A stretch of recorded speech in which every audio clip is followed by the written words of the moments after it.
Então vamos lá, hoje nós vamos falar da Lei Complementar 225/2026, o Código de Defesa do Contribuinte e o risco penal do devedor quanto mais.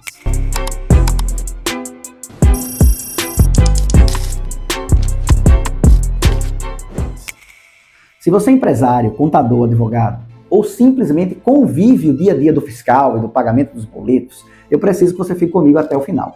Porque no dia 9 de janeiro de 2026, então agora, muito recente, foi publicada a Lei Complementar 225/2026, a chamada Código de Defesa do Contribuinte. O nome é bem bonito, né? Defesa do Contribuinte. Parece até que veio só para proteger.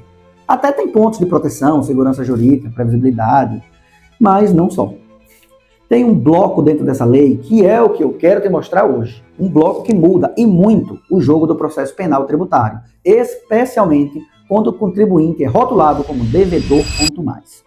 Então, imagine que fez o seguinte, olha para a tela agora, porque isso vai mudar toda a estratégia de defesa e o risco que se tem nos processos de devedor quanto mais, tá bom? A mudança central é a seguinte, a lei passou a dizer expressamente que a extinção da punibilidade, aquela lógica do pagou, resolveu o processo criminal, parcelou, suspendeu o processo criminal, ela não se aplica quando a gente é um devedor quanto mais, com decisões administrativas definitivas ou registradas no CADIM.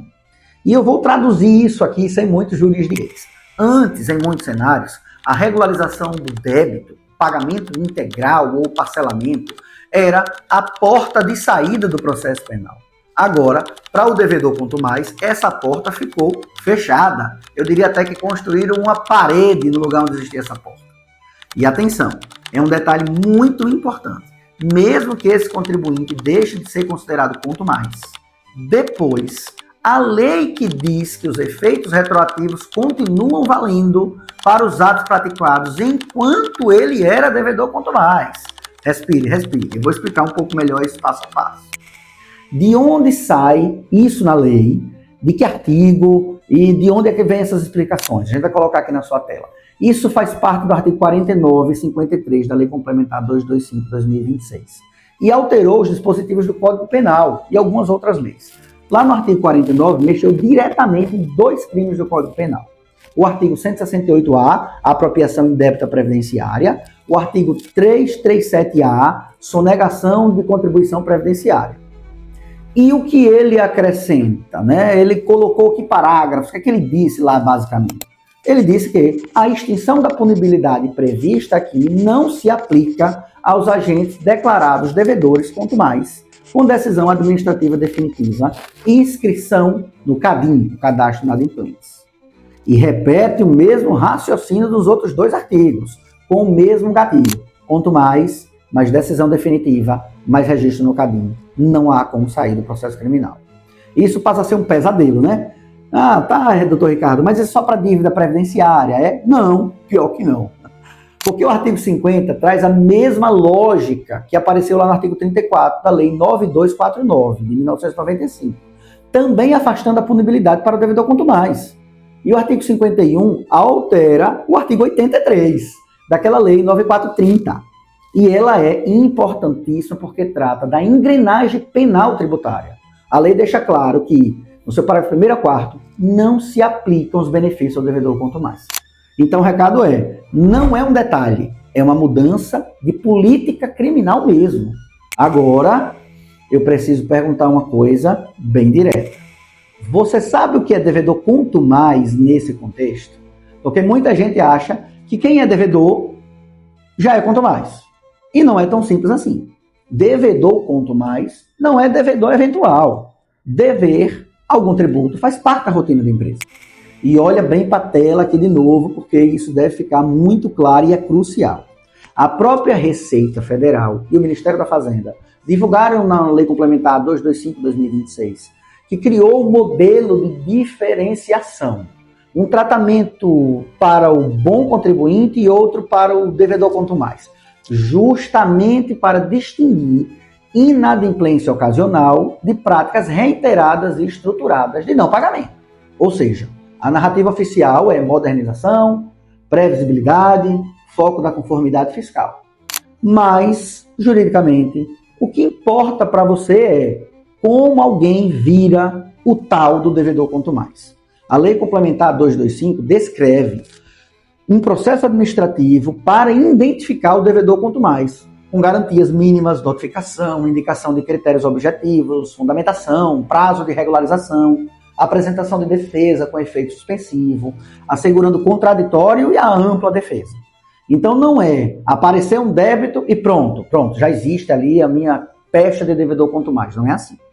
Só que aqui vem um ponto que virou extremamente importante da decisão administrativa, é que você deve ter inscrito no CADIM e um processo administrativo. Agora entra a parte mais pesada dessa mudança, tá? Aí é o pulo do gato da lei, né? O efeito continua o mesmo se você sair do rótulo de devedor quanto mais. Então, eu vou repetir porque isso aqui é o tipo de coisa que muita gente vai deixar passar, e eu já imagino que será assim. A lei diz que o fato de o agente deixar de ser considerado devedor quanto mais não afasta o efeito restritivo em relação aos atos praticados no período que ele era quanto mais. Ou seja, não adianta dizer, eu me regularizei, depois então volta tudo ao normal e aí eu posso acabar com o meu processo criminal. Para o período que você estava enquadrado, o risco penal continua.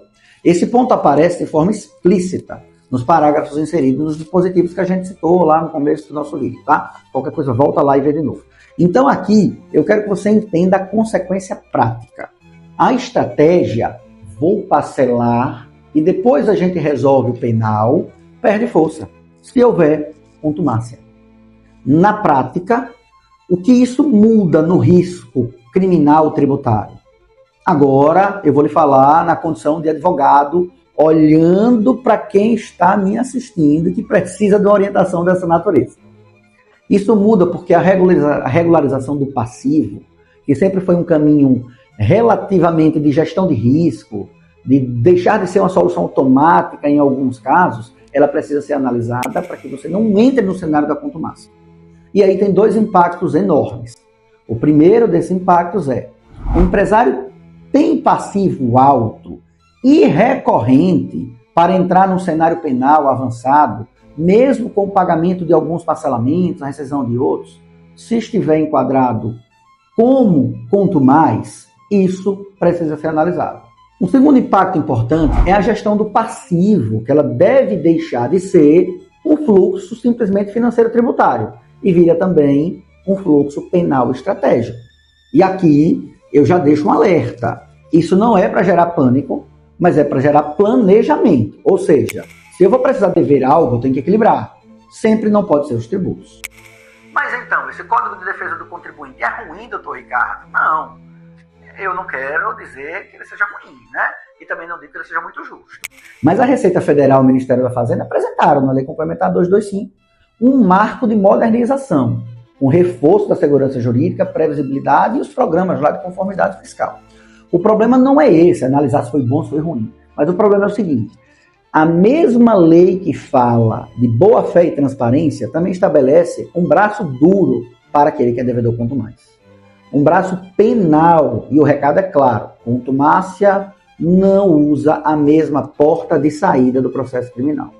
E isso exige maturidade empresarial. O contribuinte regularizar precisamente os direitos e dosar a previsibilidade para que o Estado não insira sobre ele a mão pesada do direito criminal. E o que eu recomendo para que você faça agora? Agora, se você é empresário, diretor financeiro, contador, advogado, eu faria algumas coisas imediatamente. Um diagnóstico de risco, de enquadramento do seu passivo recorrente, para saber se você tem risco ou não de entrar na situação de contumácia. Tem históricos de reparcelamentos rescindidos? Se sim ou não, você pode entrar na contumácia. Esses dois elementos precisam ser analisados. Não espere o direito penal bater às suas portas.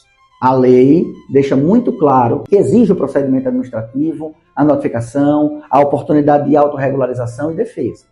Então, se chegar a notificação, não é mais uma cartinha, não é um sinal de aviso. É um risco altíssimo. Portanto, compliance e governança, aqui é onde eu consigo lhe dizer com 100% de alinhamento aquilo que o governo trouxe na lei complementar. Os programas de conformidade, estímulo à autorregularização, vão fazer parte do cruzamento de dados, parametrização e rotinas da Receita Federal, tá bom? A estratégia penal não pode ser um improviso.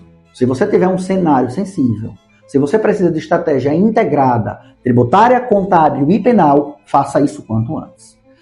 E eu vou dizer uma frase bem objetiva aqui para que vocês não esqueçam a importância desse conteúdo, tá? Ignorar essa lei não é manter tudo igual. É só fazer com que você descubra tudo isso do jeito mais difícil, tá bom?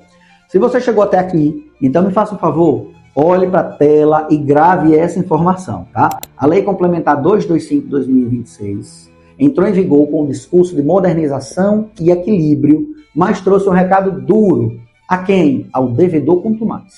Pagamento e parcelamento pode não encerrar nem travar o processo criminal como antes acontecia. Os efeitos podem permanecer para fatos do período da contumácia, mesmo que você faça a regularização tributária, tá bom? Agora, o que é que eu vou deixar aqui com um comentário para que vocês possam, se quiserem se aprofundar. Comenta aqui embaixo, quero um checklist de contumácia. E a gente vai preparar um material e encaminhar para vocês pelo direct ou pelas mensagens privadas, tá bom? E é claro, compartilhe esse vídeo com alguém que vive com esse passivo fiscal alto ou acha que dá para parcelar e resolver tudo. Ela também precisa tomar conhecimento dessas mudanças de 2026. Em 2026, não será como era em 2025. E para não esquecer, lembre-se de me seguir, porque é melhor que eu te conte do que o fiscal.